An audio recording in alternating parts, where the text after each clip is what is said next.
Tay, tay, libre sakay hanggang Commonwealth. Libre sakay hanggang Ever Commonwealth.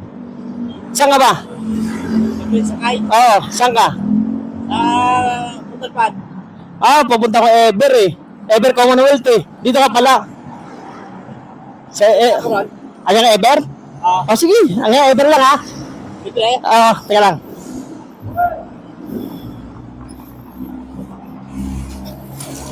Hanggang Ever lang to ha. Ito sana yung inaabangan ko yung na yung aircon Oo. na biyahe Montalban. Baka dun, makasakay ka na. Thank you ah. Oo, nagbablog din kasi ako eh. Libre. Ate, narinig mo? Oh. Ay, lapit na natin tayo. Ayan.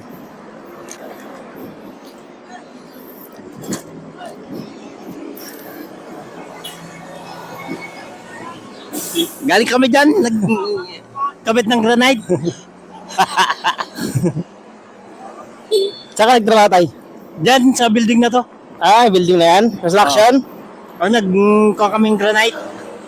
Okay lang ba tayo na i-share ko sa inyo ang salita ng Diyos? Oo naman, pwede naman. Naniniwala ba kayo dyan sa Diyos? Oo ba't nabuhay nga tayo eh. Kaya nga, no? Kasi sino ba namang makakagawa ng mga bagay sa mundo, no, kung walang Diyos? Kasi yung tingnan mo yung bundok, no? Sino ba makakagawa niya kung walang Diyos, no? Napakabuti talaga ng Diyos sa buhay natin kasi sa araw-araw nating mga trabaho, iniingatan niya tayo, no? Ikaw, tay, paano mo maano yung sarili mo na mabuti ang Diyos? Paano mo may papaliwanag? Kasi kung wala naman siya, hindi naman tayo, may mga salbahe lang din siguro. Oo. Hindi maiwasan yan eh. May mga time na nagkakasala tayo sa kanya, no? Oo. Nakagawa tayo Pero ng may mabuti rin. may mga time na pero Hindi naman pare-parehas ugali ng tao kasi. iba-iba kasi, no? Actually, ito yung isa sa mga gusto kong yung makapag-share talaga ng ng salita ng Diyos. Kasi namimigay din ako ng tracts, yung salita ng Diyos. Namimigay din ako eh. Yan yung ko. Dahil gusto ko iayag yung kabutihan ng Diyos sa buhay natin. Kasi kung kung ang Diyos ay hindi mabuti, pag nagkasala yung tao, siguro patay agad. Oo. Ikaw tayo, sa tingin mo, nakagawa ka ng kasalanan sa buhay mo. Hindi maiwasan yan eh. Oo nga, no? Di may iwasan kahit sino, no? Kahit sinong tao, wala namang tao na walang kasalanan. Oo. Pag may nagsabi ng tao na wala siyang kasalanan kahit isa, Hindi naman tayo perfecto eh. no, hindi tayo perfecto. Hindi katulad ng Diyos na siya lang talagang perfect. Siya yung banal. Kaya napakabuti ng Diyos. Kaya dahil sa sobrang kasalanan ng tao, ang nararapat sa tao, mapunta talaga sa impyerno eh. Oo. Yun talaga yung buti nga, ang pag-ibig ng Diyos talaga dakila, binigay niya yung kanyang anak, ang Panginoong Hesus. Yun talaga yung pinaka sa atin na binigyan tayo ng Panginoong Hesus at inalay niya yung sarili niya sa krus ng Kalbaryo. Sa totoo lang, tayo dapat yung mapako doon, di ba tayo? Oo Kasi tayo yung nagkasala eh. Hindi siya eh. Tayo yung makasalanan eh. Pero yung sarili niya inalay niya, no? Talagang napakabuti ng Diyos sa buhay natin. Grabe yung pag-iibig niya. Kaya ang gusto ng Diyos, magsisi tayo sa ating mga kasalanan. Yan, manampalataya tayo sa Kanya, tanggapin natin siya sa buhay natin bilang Panginoon natin tagapagligtas. Yan talaga ang gusto ng Panginoon eh. Kasi kung hindi niya binigay ang kanyang bugtong na anak ng Panginoong Hesus, siguro pag mga namatay tayo, baka impyerno na tayo lahat. Impyerno talaga tayo mapupunta kasi makasalanan tayo. Pero mabuti ang Diyos. Sa sobrang Buhay pa tayo. Oo. Kasi kung gusto lang ng Diyos na pag nagkasala tayo, patayin agad, wala na, matagal na tayo, wala. Dapat talaga tayo, lagi tayong manalangin, no? Oo. No. Ang disgrasya, nasa call lang natin. Sa Kaya nga. paligid lang natin. Oo nga eh.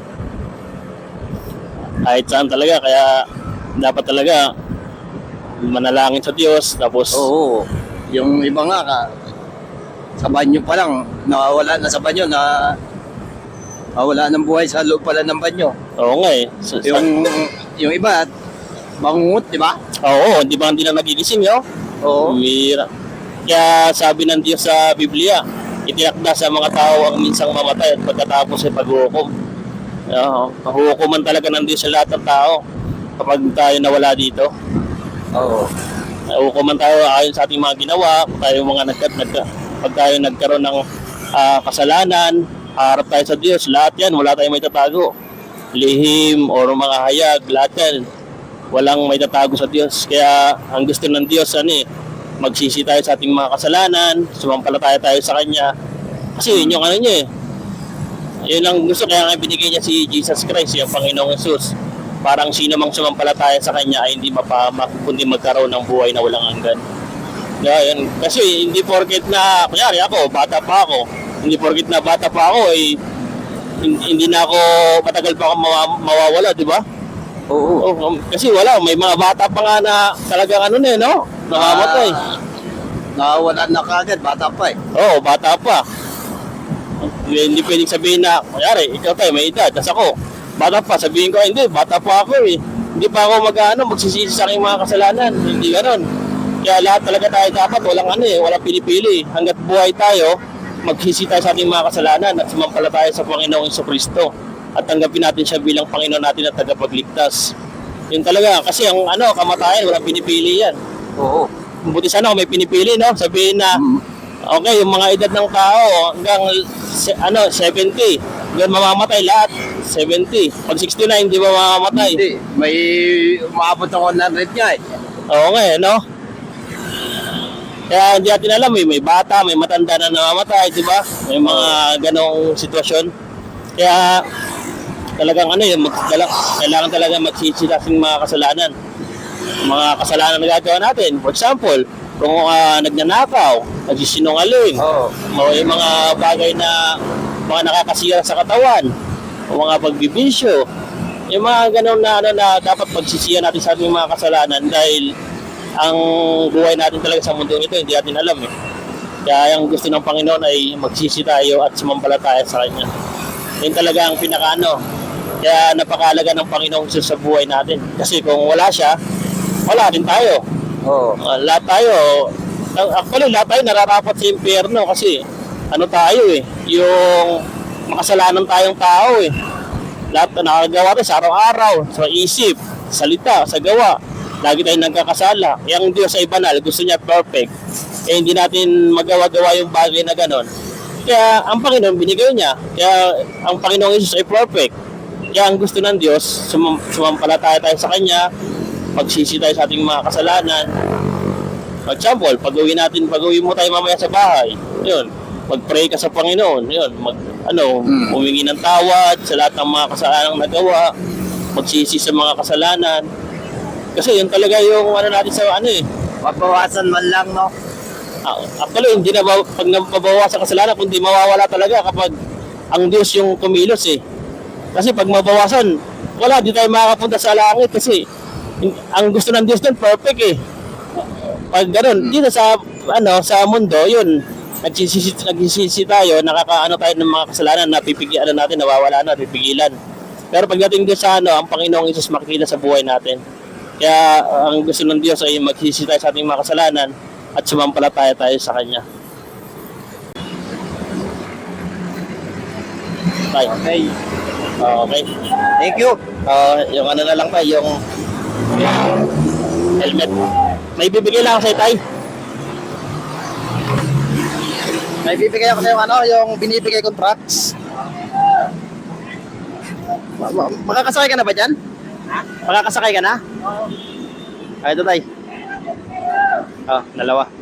Salamat, Tay, ah. Salamat. Tay, ingat po, ingat. Ingat. God bless po, God bless.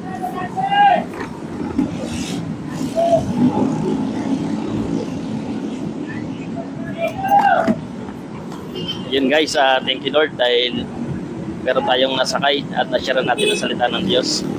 Nawa si tatay ay makakilala sa Panginoon at magsisi sa kanyang mga kasalanan. Tay! Lord, thank you Lord. Purihin po ang iyong pangalan.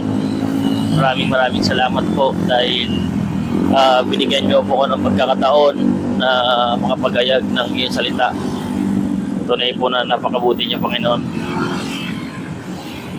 Ang papuri po at ang pagluwalhati ay sa iyo lamang po kapag ikaw ang Diyos ang gumawa ng paraan at tumugon ng aking panalangin kanina na makapagayag ng iyong salita. Maraming salamat po, Panginoon. Napakabuti niyo po talaga. Purihin ka, Panginoon. Nakilain ng iyong pangalan. Maraming salamat po talaga. Maraming salamat. Grabe, napakabuti niyo po, Panginoon. Alam ko na hindi ako karapat-dapat magayag ng iyong salita. Pero ikaw ang Diyos na patuloy na nagpaparapat sa inyong mga lingkod. Maraming salamat po.